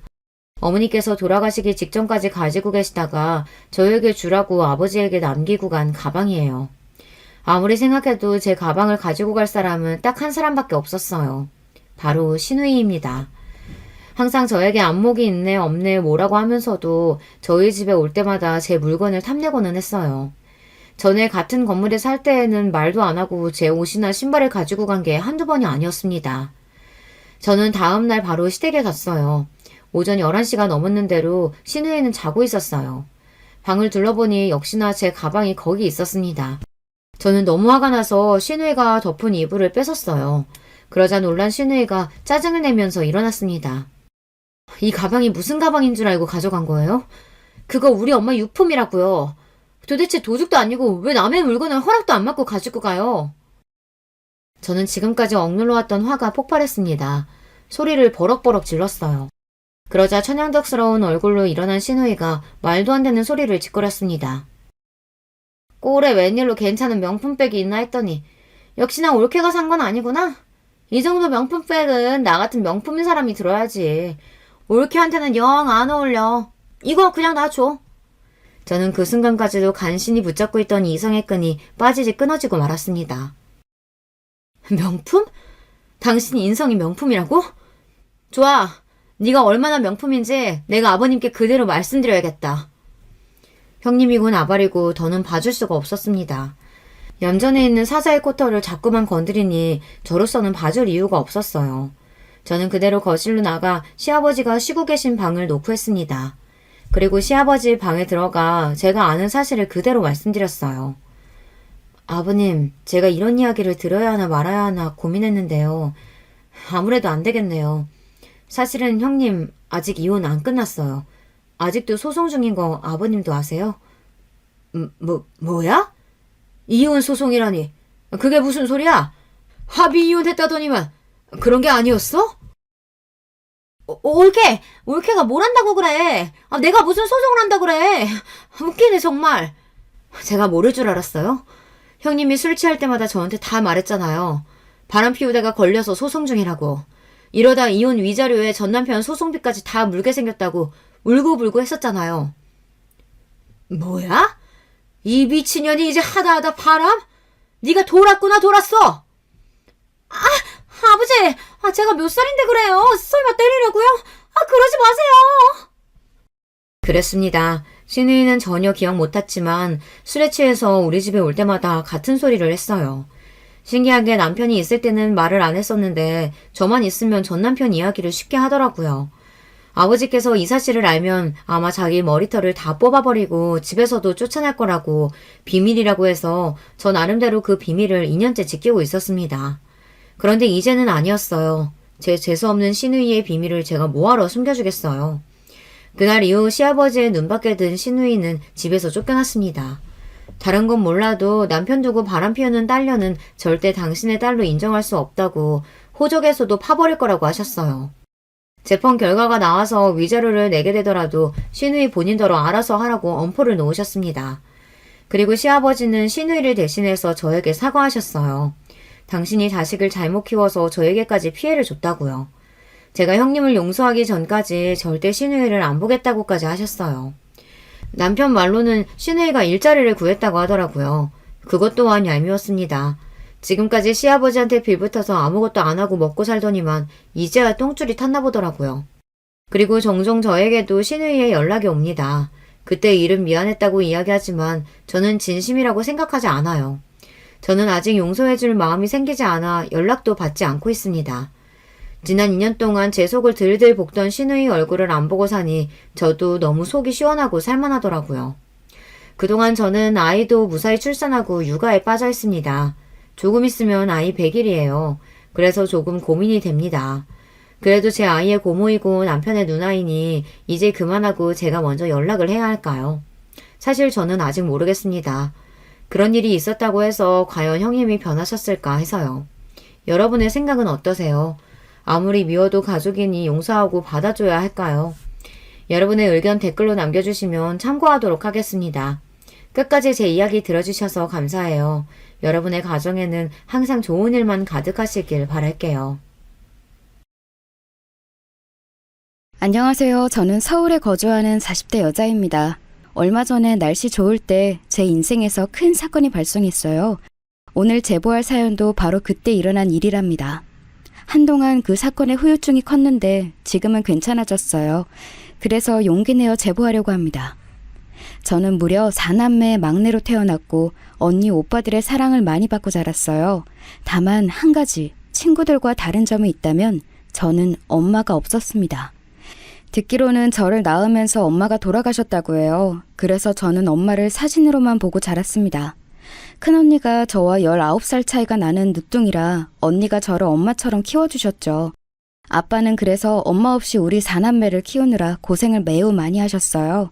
정말 말 그대로 안 해본 일이 없으셨죠. 제가 본 아빠는 시장에서 과일 배달도 하고 슈퍼도 하고 화물트럭도 운전하셨어요. 택배도 하고 경비일도 하셔서 동네에 모르는 분이 없으셨죠. 워낙 책임감이 크고 성격이 좋아 주민들하고 원만한 관계를 지냈습니다. 또 아빠는 굉장히 가정적인 분이셨어요. 아빠 왔다. 우리 강아지들 잘 있었어? 밥은 먹었어? 우리 막내 이리 와. 아빠가 과자 사왔어. 아빠 보고 싶었어. 언니들이랑 오빠랑 놀이터도 다녀오고 밥도 먹고 아이스크림도 먹었어. 아빠 오는 것만 기다리고 있었어. 자, 서영아. 아빠 오셨으니까 이제 자자. 내일 학교 가야지. 아빠가 힘들게 일하고 오면 저는 늘 늦게까지 잠도 안 자고 아빠를 기다렸어요. 이렇게 우리 가족은 넉넉하지는 않아도 매우 화목했어요. 제가 많이 늦둥이라 언니 오빠들이 많이 챙겨주었죠. 김서영, 너 엄마 없다며? 나는 엄마 있는데 너는 없지? 엄마 없대요. 없대요. 야, 너 뭐야? 뭔데 우리 서영이 놀려? 다시 한 번만 놀려봐. 그땐 가만히 안 있어. 알겠어? 네, 죄송합니다. 서영아, 미안. 다시는 엄마 없다고 안 놀릴게. 엄마가 없다고 친구들이 놀려도 저는 오빠가 알아서 막아주어 좋았어요. 그리고 큰언니가 결혼하며 우리 가족의 인생이 완전히 바뀌는 계기가 일어났어요. 언니의 결혼 자체는 문제가 되지 않았습니다. 큰형부는 원래 소꿉친구였고 집안끼리도 서로 아는 사이였거든요. 심지어 사돈 되시는 미정 아주머니는 어린 제가 안쓰럽다고 종종 집으로 불러 밥까지 먹이던 분이셨어요. 둘이 결혼한다고 했을 때 양가 반대는 전혀 없었습니다. 동네에서도 마치 마을 잔치처럼 결혼식을 기대했었죠. 문제가 되는 점은 바로 언니와 형부의 신혼집이 사기를 당했다는 점이에요. 동네에 있던 철물점을 하던 김씨 아저씨가 본인이 살던 집을 처분하고 다른 지역으로 가겠다고 해서 그 집을 언니와 형부가 사서 신혼집으로 쓸 예정이었습니다. 그런데 알고 봤더니 김씨 아저씨는 무려 3가족에게 집을 팔았던 거였어요. 아니, 이게 말이 돼? 우리 당장 어떡해. 심지어 김씨 아저씨는 다른 지역으로도 도망가서 아예 찾을 수도 없어. 동네 사람이라 믿었던 우리가 잘못이지. 진짜 이걸 어떡하나. 피해자가 우리 말고 더 있잖아. 너무 괘씸해서 잠을 잘 수가 없어. 김씨 아저씨는 큰언니의 부부 말고도 다른 사람에게 사기를 쳤는데 그 사람들은 외지인이라 아예 연고도 없는 사람에게 사기를 당했었어요. 그리고 이 사건이 커져서 동네가 뒤집혔는데 동네 사람들의 말을 들어봤더니 가관이었습니다. 김씨? 그 철물점? 나는 그 사람한테 돈 빌려줬다가 되돌려봤는데 10년 걸렸어. 내가 그래서 뭐 필요해도 철물점 절대 안 갔잖아. 사람이 순해 보여도 속은 구렁이가 몇 개가 있는지 몰라. 그 사람 관상만 봐도 이상해. 어딘가 음침해 보이고. 나도 그래서 말도 안 섞었어. 사람 좋은 척은 다 하는데 실상 보면 돈을 오히려 떼먹고 다니더라. 어떡하나. 집을 사기당하다니. 이걸 어째. 결국 이 사건을 가만히 당하고 있을 수만은 없으니 우리 가족과 형부네 가족들 그리고 피해자들이 힘을 합쳐 경찰서에 가게 되었습니다. 다들 화가 난 채로 경찰서에 갔는데 나올 때는 더 화가 나서 나오게 되었어요. 왜냐하면 경찰이 도와주질 않았거든요. 아이고 선생님들 저도 이해해요. 네? 이해 못하는 게 아니에요. 그런데 우리가 현실적으로 잡을 수 있는 방법이 없다니까? 왜 없어요? 이 사람이 우리 말고도 온 동네 사람들 등쳐먹었는데 아니 잡을 수가 없으면 어떡하나. 우린 억울해서 어떡해. 물론 사정은 딱한데 선생님 저번 주에 저기 야산에 시체 발견된 거 아시죠? 우리 지금 그것 때문에 골치 아파서 안 돼요. 저것만 해결하면 선생님들 사건 해결해 줄게. 알겠죠? 그러니까 일단 돌아가세요. 민중의 지팡이라며 이렇게 우리 사건은 조사도 안 하는 게 말이 되는 건가? 아니 안 하는 게 아니고 선생님 조금만 기다려 달라는 거잖아요. 왜 이러셔. 결국 아무것도 못 얻고 경찰서를 나오게 되었습니다. 그리고 가족들은 정말로 저 살인사건의 조사가 끝날 때까지 가만히 기다렸어요. 그런데 막상 살인사건은 끝날 기미가 보이지도 않았고 이러고 있다간 영영 김씨 아저씨를 놓치게 될 판이었습니다. 우리 아기 어떡해. 너무 불쌍해. 못난 엄마 만나서 이렇게 빛도 못 보고 하늘로 갔어. 나랑 남편이 열심히 고등학교만 졸업하고 모은 돈이 한순간에 갈 곳도 없어서 이렇게 친정하고 시댁을 번갈아 가면서 다녀야 해. 진짜 너무 눈앞이 깜깜하다. 속상해. 당신 잘못이 아니야. 여보, 정신 차려. 아이고, 괜찮니? 딸, 어떻게, 서영아, 빨리 오빠 불러라. 큰언니는 사기당했다는 충격에 날이 갈수록 몸이 약해졌어요. 임신도 했었는데 심신미약으로 유산까지 하게 되었죠. 그 뒤로도 계속 쓰러지는 날이 많았습니다. 우리 가족의 엄마 같은 큰언니가 저렇게 힘들어하니 저도 갈수록 속상했어요. 결국 아빠는 결단을 내리셨습니다. 경찰에 우리를 도와주지 않으니 우리 가족은 내가 지켜야겠어. 도망간 김씨? 내가 잡는다. 내가 어떻게든 잡아서 그 새끼한테 떼인 돈이라도 받아야겠어. 이렇게 살다간 억울해서 제명에 못 살아. 아빠는 가만히 있으면 아무도 우리를 도와주지 않는다는 것을 깨달았어요. 워낙 동네에서 많은 일을 하며 인맥이 넓었던 아빠는 그 인맥을 활용하기 시작했습니다. 우리 동네뿐만이 아니고 옆 동네 그리고 그 옆 동네까지 아빠는 직접 발로 뛰어서 김씨 아저씨의 행방을 찾았어요. 어르신, 그때 혹시 가게 문 여셨어요? 아니, 일요일. 그래요. 이 사람 봤어요? 키는 나보다 작고 덩치도 작아요. 그 철물점 하던. 그래, 그 사람이요. 사장님 가게에서 국밥을 먹고 갔어요? 정확한 시간 혹시 기억나세요? 아침? 대략 그럼 첫 차보다 빨리 먹고 갔어요? 네네, 이 사람이요. 기억나세요? 아마 짐이 많았을 거예요. 그러시구나. 네, 감사합니다. 아빠는 정말 하루도 쉬지 않고 돌아다니셨어요. 물론 성과만 있던 것은 아니고 허탕도 여럿치고 속상한 날도 많았습니다. 하지만 아빠는 절대 포기하지 않고 끝까지 추적했어요. 그리고 마침내 놀랍게도 김씨 아저씨를 찾게 되었습니다. 등잔 밑이 어둡다고 하죠? 김씨 아저씨는 바로 옆 동네의 여관에서 몸을 숨기고 있었어요. 아이고, 선생님 수고하셨어요. 우리가 잡아야 하는데. 어쨌든 이놈은 우리가 처리할 테니까 이제 쉬세요. 아, 웬일이야. 경찰이 해야 할 일을 대신했어. 세상에. 흥신소라도 해야 하는 거 아니야? 원래도 재주가 많았는데 이렇게 돈 떼먹은 사기꾼까지 잡아주네. 사돈 고마워요. 우리는 충격에 아무것도 못했는데 우리 애들 이제 마음 놓고 결혼 생활할 수 있겠어요. 아빠는 진짜 내 인생의 슈퍼맨이에요.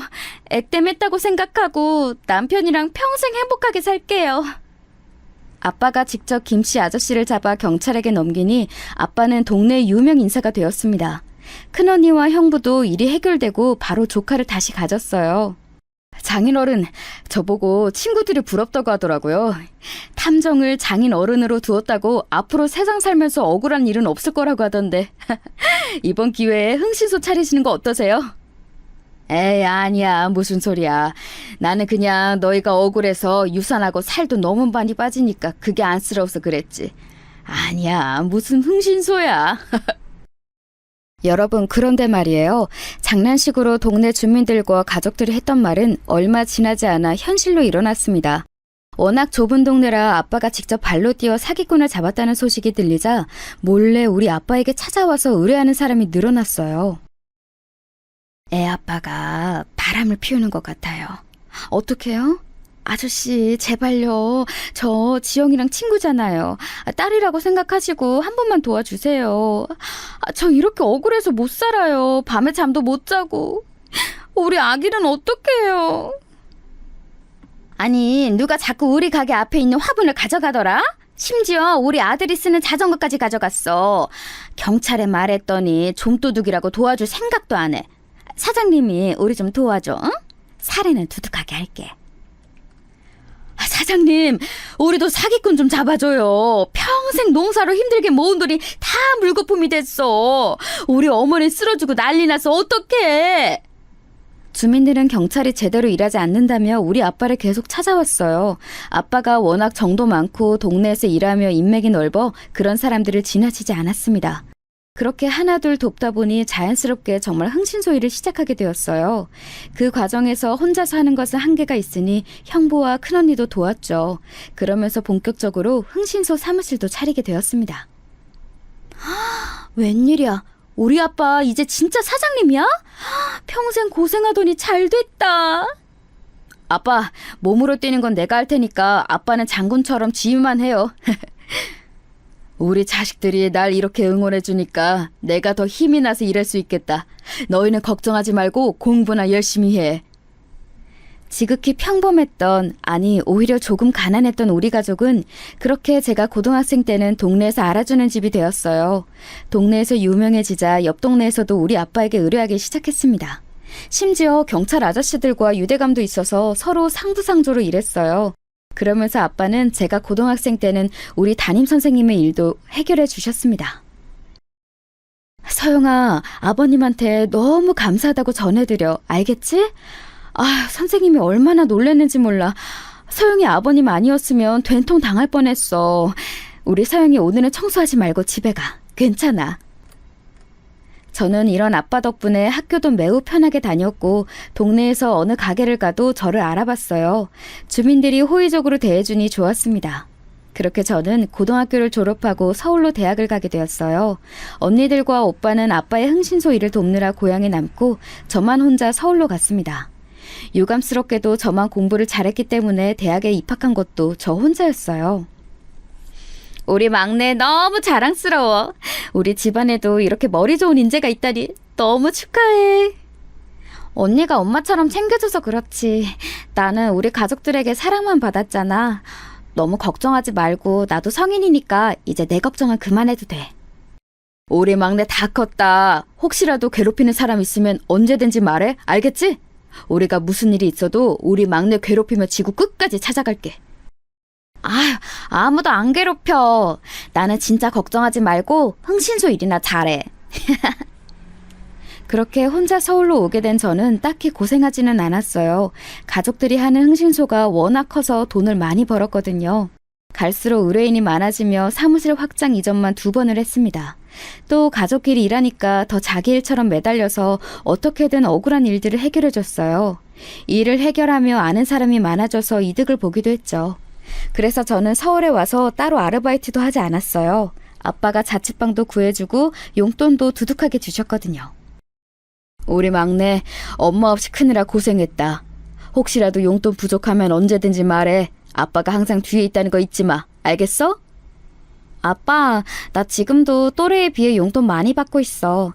그리고 엄마 없이 자란 거 하나도 슬프지 않아. 물론 엄마의 존재가 궁금하긴 해도 언니들, 오빠랑 아빠가 얼마나 나를 많이 챙겨줬어? 나는 괜찮으니까 그런 소리 하지 마. 내 새끼 다 컸네. 우리 막내가 특히 하늘로 간 엄마를 많이 닮았어. 너를 보면 아내가 자꾸 생각나. 아빠는 예전부터 그 말하더라. 내가 그렇게 엄마를 닮았어? 어쩐지 나를 제일 예뻐하더라. 실제로 제가 엄마 사진을 봐도 저랑 많이 닮았더라고요. 덕분에 온 가족의 내리사랑을 받은 저는 대학 시절을 큰 걱정 없이 보낼 수 있었습니다. 그러면서 대학 동아리에서 어떤 남자를 한 명 알게 되었어요. 큰 키에 잘생긴 얼굴과 다정한 성격인 성민 오빠에게 저는 첫눈에 반하게 되었습니다.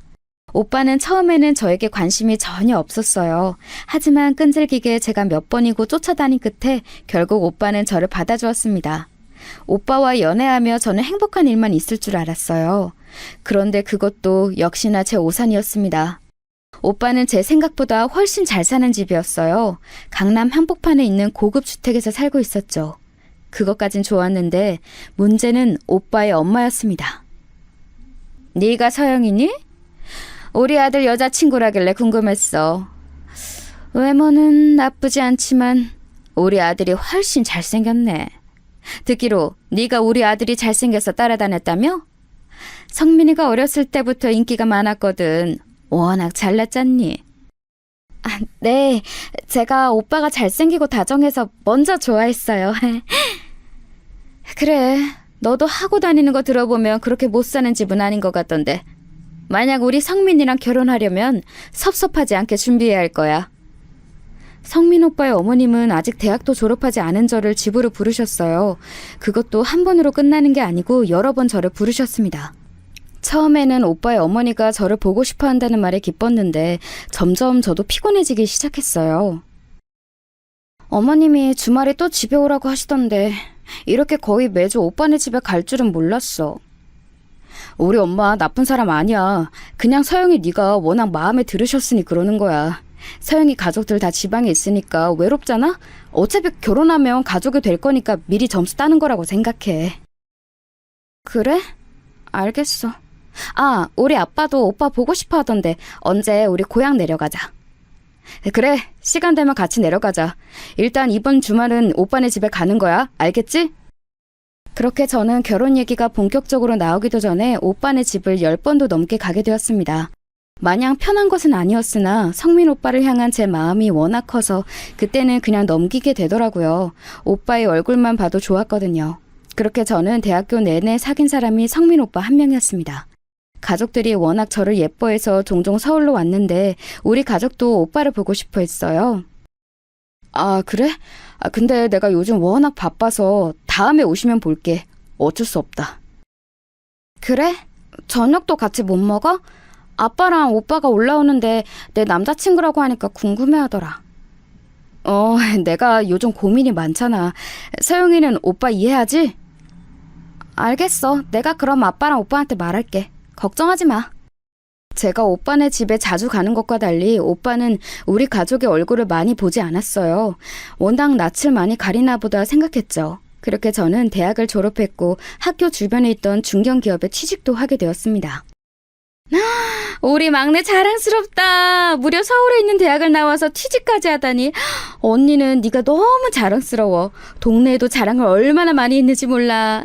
그래서 지금 만나는 사람하고 결혼할 거야? 아마 큰 변수가 없는 한 결혼하지 않을까?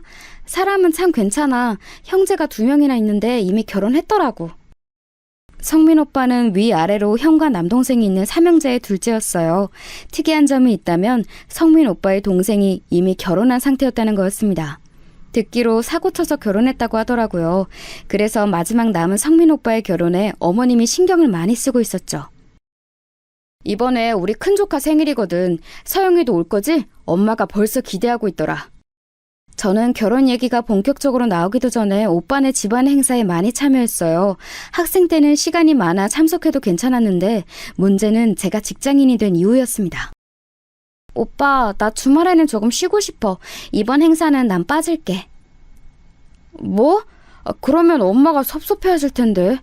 빨리 다녀와서 집에서 쉬는 건 어때? 주말에 집에서 온전하게 쉬고 싶어. 가면 또 어머님 옆에 붙어 있어야 하고. 우리 엄마가 지금 부담스럽다는 거야? 서영아, 실망이다. 나는 네가 그렇게 생각할 줄 몰랐어. 아니, 그게 아니고. 알겠어. 그럼 빨리 다녀오는 걸로 하자. 성민 오빠는 다른 점은 다 괜찮고 완벽했는데 딱 하나 문제가 있다면 바로 마마보이였어요. 다른 때는 항상 저를 먼저 생각하던 사람이 어머님이 엮이면 제가 뒷전이 되었죠. 조금 서운하기도 했지만 제가 워낙 그때는 오빠를 많이 사랑해서 참고 넘겼습니다. 그런데 문제는 어머니였어요. 서영이, 너 내가 부담스럽다고 했다며? 나는 네가 뒤에서 그럴 줄은 몰랐다. 불만이 있으면 앞에서 말하지 그랬니? 네? 아니에요. 부담스럽다는 게 아니고 저도 이제 직장인이라 집에서 쉬고 싶다는 말이었어요. 오해가 있었던 것 같아요. 죄송해요. 이런 상황이 반복되자 저는 오빠와의 결혼에 대해 다시 생각하게 되었어요. 그런데 제가 이렇게 마음이 바뀌는 것을 눈치챘는지 오빠는 그 뒤로 또 엄청나게 잘해주더라고요. 출퇴근길에 차를 끌고 저를 데리러 오고 만약 제가 야근하면 밖에서 저녁을 사주고 기분이 안 좋으면 옆에서 제 얘기를 다 들어주었어요. 지극정성으로 다정하게 대하는 오빠를 보니 저도 마음이 풀리기 시작했죠. 무엇보다 제가 가족들이 다 고향에 있으니 오빠에게 더 의지하게 되었습니다. 직장 생활을 하며 힘들었던 부분을 오빠는 다 이해해 주었거든요. 서영아, 정식으로 프로포즈 할게. 우리 결혼하자. 내가 평생 고생하지 않게 해줄게. 우리 잘 살아보자. 그리고 마침내 저는 오빠에게 결혼하자는 말을 듣게 되었습니다. 오빠네 집은 워낙 제가 자주 갔으니 괜찮았고 우리 집은 막내가 결혼한다니 큰 관심을 보였어요. 우리 막내가 드디어 결혼이라니. 우리가 그래도 명색의 흥신소 집안인데 미리 좀 뒤 좀 봐볼까? 오빠, 안 돼. 나 말 나온 김에 말할게. 절대 시댁이나 우리 남편 뒷조사하지 마. 알겠지? 나 진짜 듣기도 싫고 알고 싶지도 않아. 그래도 우리 막내 이상한 집에 시집가면 안 되는데 언니가 노파심에 걱정되어서 그래. 아니야, 진짜 알아보지 마. 내가 기분 나빠서 그래. 알겠지? 가족들은 당장이라도 남편을 포함해서 시댁 식구들의 뒷조사를 할 기세였어요. 하지만 저는 왠지 듣고 싶지 않더라고요. 그래서 아예 대놓고 그런 짓을 하지 말라고 말했죠. 워낙 결혼 전부터 시댁에 자주 갔던 저는 결혼 준비가 수월할 줄 알았습니다. 예비 시어머니와 한두 번 대화를 한 게 아니었으니까요. 그런데 본격적으로 결혼 준비를 하며 얼마나 힘들었는지 몰라요. 시어머니는 예전에도 그랬지만 아들 자랑이 매우 심하셨어요. 우리 성민이가 어릴 때부터 인기가 많았어. 그런데 공부까지 잘하니까 얼마나 완벽하니? 내가 동네에서 우리 아들 덕분에 기가 살았잖아. 서영이, 너는 시골 출신이란 모르겠지만 이 동네가 얼마나 치열한지 알아? 그래도 우리 아들이 워낙 잘나서 다행이었지. 거짓말하지 않고 저는 시어머니 아들 자랑을 3시간이나 들었던 적도 있어요. 시아버지가 될 분은 아주 과묵하고 말이 없던 분이셨어요. 제가 집에 갈 때마다 없으셨는데 어쩌다 마주쳐도 말없이 저를 응시할 뿐이셨습니다. 결혼 준비하며 남편의 형과 동생을 만나기도 했어요. 재수씨가 워낙 똑똑하고 야무지니까 큰 문제는 없을 것 같아요. 우리 이제 자주 얼굴도 보고 서로 집에도 놀러가고 그렇게 합시다. 네, 저도 잘 부탁드려요. 부족하지만 제가 많이 노력할게요.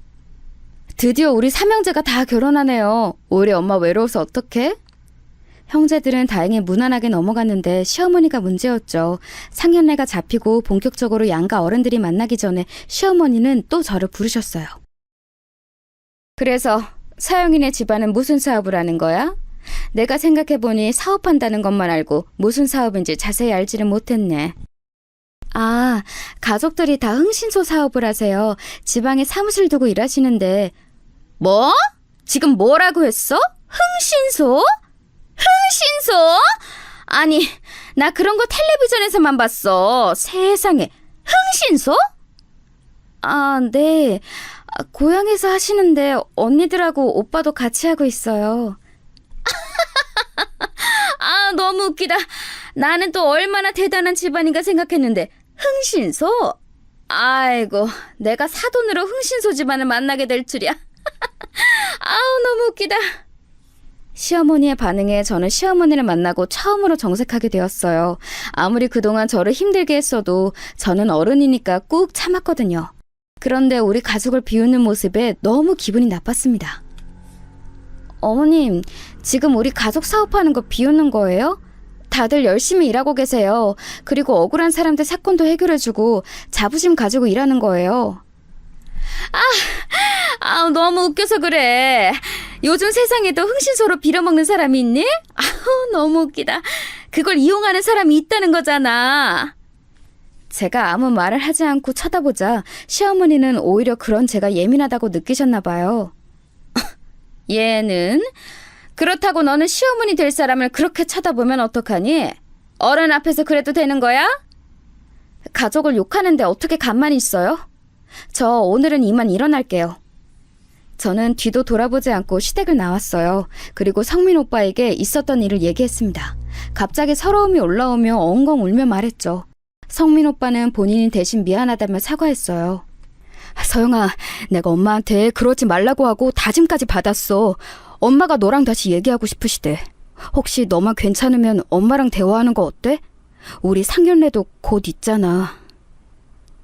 저 때까지만 해도 저는 시어머니가 사과할 줄 알았어요. 어차피 성민 오빠의 말대로 곧 상견례도 있었고 우리 가족도 제 결혼에 대해 기대하고 있던 터라 사과를 받고 결혼할 예정이었죠. 또 제가 워낙 오빠를 좋아했으니 사과를 받고 넘어갈 예정이었습니다. 그래서 혼자 시댁에 또 방문하게 되었어요. 그런데 제가 생각한 반응이 나오지 않았습니다. 너는 도대체 우리 성민이를 어떻게 꼬셨니?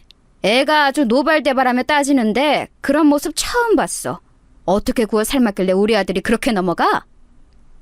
어머니, 사과하시려고 저 부르신 거 아니세요? 저는 그런 줄 알고 왔는데요. 사과? 지금 사과라고 했어? 아니, 내가 없던 일 지어냈니? 그냥 흥신소 사업이 웃겨서 웃었던 건 맞는데 그게 지금 며느리 될 사람의 시어머니한테 할 소리야? 너 진짜 그렇게 안 봤는데 무서운 애구나? 저는 어머님 사과 들으면 이번 일은 없던 일로 하고 넘기려고 했어요. 곧 상견례도 있으니까요. 그런데 오히려 저한테 성민 오빠를 어떻게 꼬셨냐고 하시면 제가 뭐라고 해야 하나요? 얘는 진짜... 너는 그렇게 시어머니 이기고 싶니? 안 봐도 뻔하다. 결혼하면 더 심해지겠지. 엄마 없이 컸다더니 이런 모습에서 그런 게 보이는 거야? 지금 뭐라고 하셨어요? 엄마 없이 컸다는 말이 여기서 왜 나오는 거죠? 저는 그 순간 참을 수가 없었어요. 엄마가 없다는 것은 분명히 좋은 일은 아니었지만 제가 이런 소리를 들을 정도로 잘못한 건 아니잖아요. 그리고 가족들의 사랑도 아주 많이 받고 자랐고 부족함이라고는 모르고 자랐던 저예요. 금전적으로 그리고 정신적으로 뭐 하나 빠짐없이 자랐던 저에게 엄마가 없어서 그렇다는 말을 한 사람은 시어머니가 처음이었죠. 앉아있던 자리에서 일어나서 시어머니에게 소리치니 시어머니도 덩달아 뭐라 하기 시작했어요. 앉아! 어디서 지금 어른이 말하는데 버릇없이 일어나서 삿대질이야? 사과하세요. 제가 아무리 성민 오빠를 좋아해도 이런 취급 받으면서 결혼해야겠어요? 저 엄마 없이 컸어도 절대 사랑 못 받고 자라지 않았어요. 지금 네 이런 모습이 바로 엄마 없이 자란 모습이야. 예의라고는 눈에 보이지도 않아. 뭐라고요? 그럼 어머님은 얼마나 대단한 어머니가 있으시길래 이러세요? 제가 아무리 엄마가 없어도 어머니처럼 자라진 않았으니 다행이네요.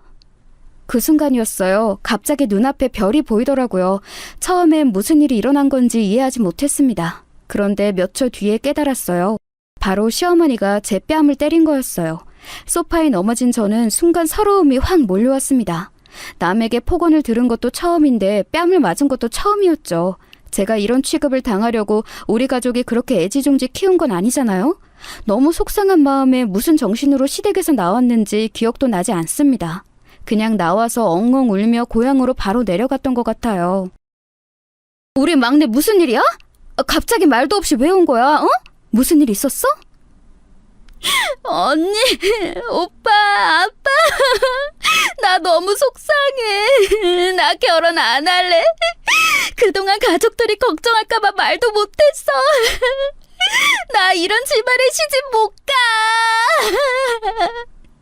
무슨 일이야? 막내야, 말해봐. 누가 우리 막내 이렇게 울게 했어? 누구야? 당장 말해. 가족들을 보자 버스에서 겨우 진정했던 울음이 다시 터지게 되었어요. 흥신소 사무실에서 주저앉아 엉엉 울자 가족들은 하던 일을 멈추고 다 제 곁으로 왔습니다. 겨우 진정하고 어렵게 말을 꺼냈습니다. 예비 시모, 시어머니가 내 뺨을 때렸어. 나한테 엄마 없이 컸다고 예의 없대. 내가 이런 말을 들을 정도로 잘못한 것도 아니야. 나 이런 집에 시집 못 가. 내가 아무리 성민 오빠를 좋아해도 이건 아니야. 내가 이런 취급을 받아야 해? 뭐라고? 지금 내가 무슨 소리를 들은 거야? 우리 막내 뺨을 때려? 감히? 그 집안 도대체 뭐하는 집안이야? 아니, 이런 빌어먹은 집안이 다 있어? 감히 우리 처제를 때려? 뭐? 엄마가 없어? 아니, 나 이거 절대 못 넘어가. 막내야, 앞장서. 언니 지금 당장 찾아가야겠어. 감히 우리 예쁜 막내를 때려? 내가 가서 죽사발을 내야겠다. 가족들의 반응을 보자 제 기분은 조금 나아졌어요. 그 순간 가만히 제 옆에 앉아 손을 잡고 있던 아빠가 말하셨어요. 흥신소 일하면서 다른 사람 억울한 것들 도와줬는데 막상 우리 막내 억울한 거 못 들어줄 수는 없지. 지금부터 의뢰 받지 마. 무조건 저 집안 박살낸다. 아빠의 말을 선두로 가족들은 힘을 합쳤어요. 그리고 성민 오빠가 그날 밤 저를 찾아왔습니다. 오빠를 만나러 가기 전 큰언니가 저에게 말했어요. 막내야, 일단 화해하고 상견례 자리를 어떻게든 만들어. 나머지는 우리가 알아서 할게. 알겠지? 지금 조금만 알아봤는데도 저 집안 문제 장난 아니야. 내가 어떻게든 망하게 할 거야. 언니 말 들어? 실제로 성민 오빠는 제 얼굴을 보자마자 무릎 꿇고 빌기 시작했습니다. 서영아, 엄마한테 말 들었어. 내가 대신 사과할게. 우리 엄마가 내가 형제 중에 제일 마지막으로 결혼하니까 괜히 아쉬워서 그러시는 거야. 착한 네가 이해해주면 안 될까? 내가 대신 평생 갚을게. 너무 미안해.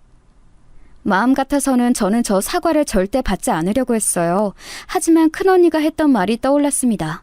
그래서 겉으로는 괜찮은 척하며 성민 오빠의 사과를 받아주었어요. 그리고 며칠 뒤 상견례 날이 다가왔습니다. 그때까지도 시어머니는 저에게 따로 연락하지 않았어요. 형식상 사과할 법도 한데 절대 하지 않았죠. 그리고 제가 가족들에게 시댁에 관해 물어봐도 다들 말해주지 않았습니다. 그저 저보고 아무 걱정하지 말고 있으라고 했죠. 안녕하세요. 처음 뵙겠습니다. 저는 서영이 아빠 되는 사람입니다. 반갑습니다. 네, 반가워요. 저는 성민이 엄마고 이쪽은 성민이 아빠요. 그리고 그 옆은 우리 자랑스러운 첫째 아들과 아내.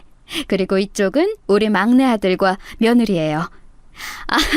워낙 대가족이라 걱정했는데 사돈도 대가족이라 다행이네요. 시어머니는 우리 가족을 처음 보는 자리에서 상당히 가식적으로 대하더라고요.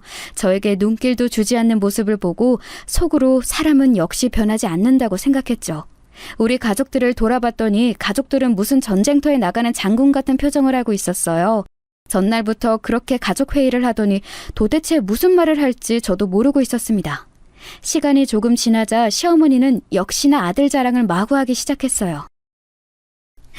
우리 아들이 그렇게 공부를 잘하고 잘생겨서 인기가 많아요.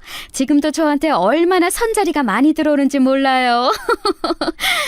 서영이는 진짜 복 받았죠. 우리 아들 같은 사람 찾기 힘들 텐데. 엄마, 그만해요. 그런 말 하지 않기로 했잖아요. 우리 서영이도 예쁘고 똑똑해서 인기 많아요. 어릴 때부터 동네에서 신부감으로 눈독 들인 사람이 얼마나 많은데요. 확실히 가족들이 있으니까 그렇게 든든할 수가 없었어요. 특히 큰언니가 성격이 매우 세거든요. 어디 가서 당하고 사는 사람이 아니라 시어머니에게 웃으면서 할 말 다 하는 모습을 보니 얼마나 든든했는지 모릅니다.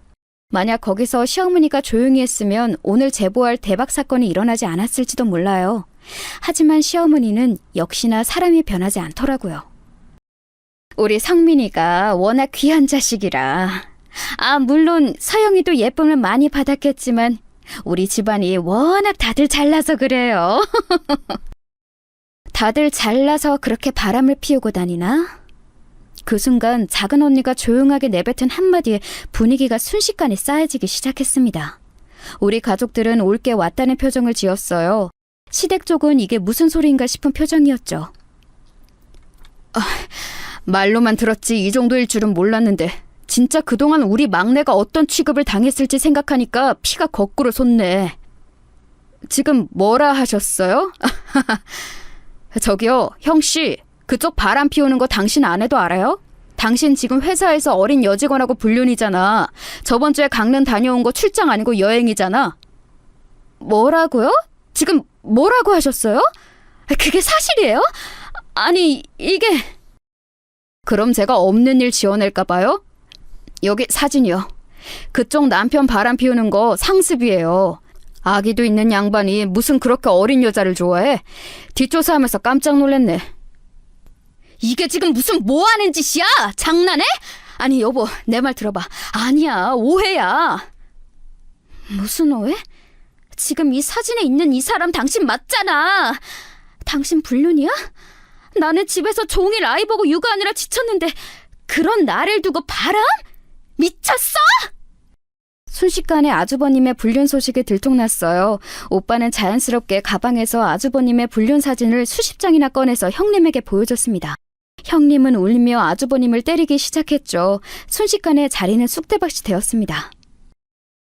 이게 무슨 짓입니까? 상견례 자리에서 이래도 되는 건가요? 너무하세요! 저기요, 당신도 떳떳하지 못하잖아. 당신 도박쟁이더라? 뭘 그렇게 불법 도박을 하고 다녀요? 증거가 너무 많아서 고마웠어요. 틈만 나면 도박하러 가던데 아내분은 알고 계셨어요? 뭐요? 도박이요? 결혼 전에 그렇게 불법 도박을 해서 제가 절대 안 한다는 각서까지 쓰고 결혼했는데 도박이요? 당신 진짜야? 증거가 넘쳐요. 사진은 여기 있고 혹시 더 필요하면 말하세요. 진짜 너무 많아서 못 들고 왔으니까 영상 필요하시면 말하세요.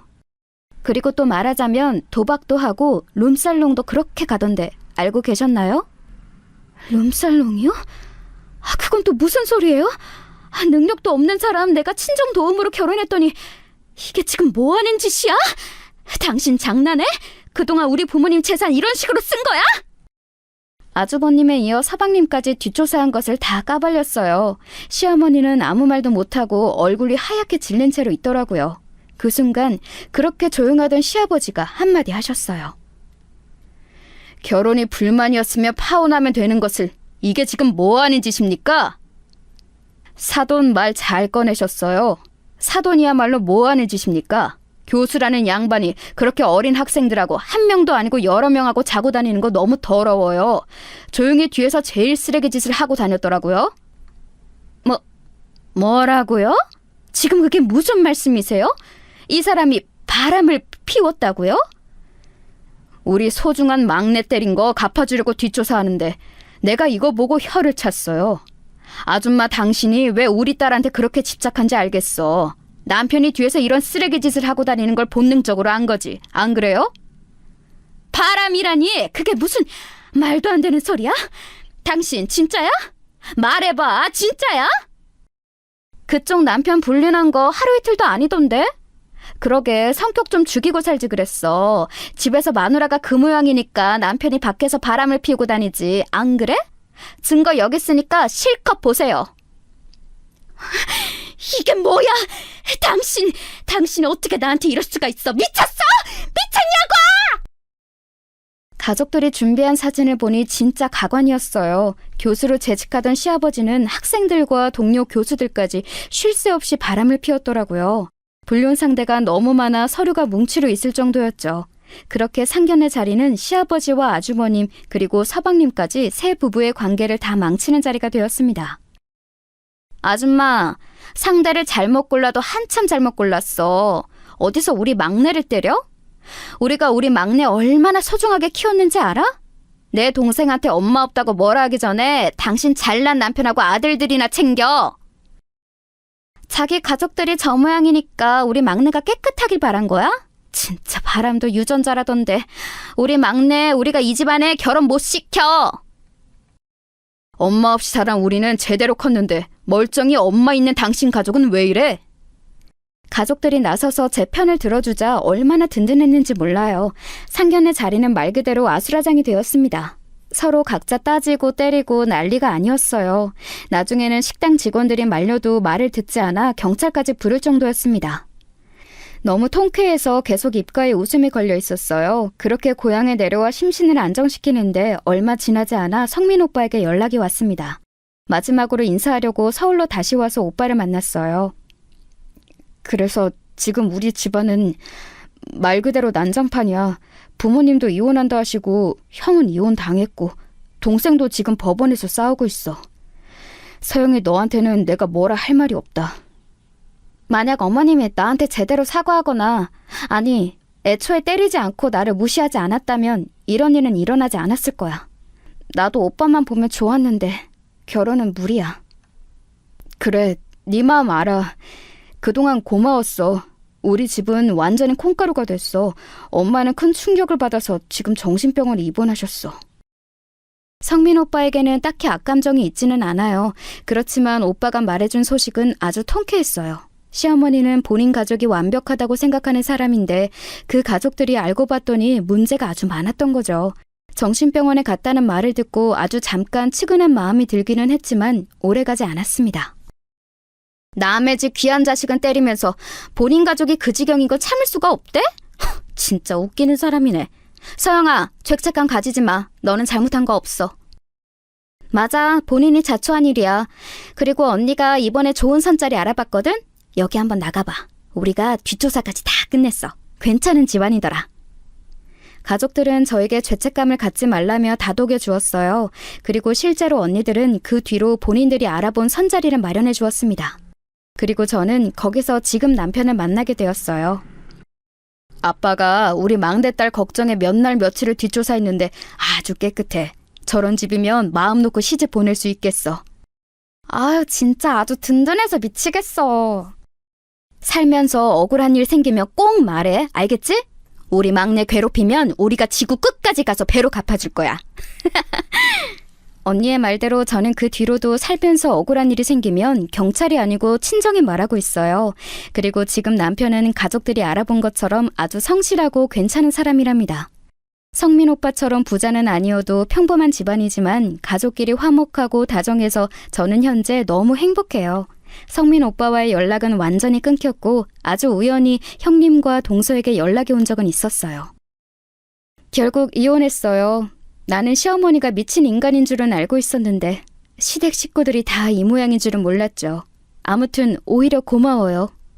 맞아요. 우리 친정에서도 영웅이라고 할 정도예요. 제가 저런 인간하고 평생 살 거라고 생각하니까 숨이 턱 막히는 거 있죠? 며느리들과는 그 상견례 이후로 더욱 친해졌어요. 미친 집안이라고 욕하니까 서로 공통점이 생겨서 얼마나 즐거운 대화를 했는지 모릅니다. 실제로 형님과 동서는 그 뒤로 개인적으로 우리 집안의 흥신소를 이용하기도 했어요. 형님이 말하길 시어머니는 여전히 정상적인 생활을 하지 못하고 있다고 하더라고요. 형님과 동서하고는 자주는 아니어도 종종 안부를 묻기도 하고 1년에 한 번은 만나고 있답니다. 다들 새 삶을 살고 있는데 하루라도 빨리 그 집안과 연을 끊어내길 잘했다고 하고 있죠. 이게 다 우리 가족들 덕분이니 저도 참 감사하게 생각하고 있답니다. 이런 가족이 있다니 얼마나 든든한지 몰라요. 여러분, 제가 준비한 사연은 여기까지입니다. 되돌아보니 다시 또 우리 가족이 대단하게 느껴지네요. 제 인생에서 가장 통쾌했던 일인데 재미있게 들으셨는지 모르겠어요. 여러분이 들으시며 조금이라도 웃으셨길 바라면서 이만 마치겠습니다. 제 사연 들어주셔서 감사합니다.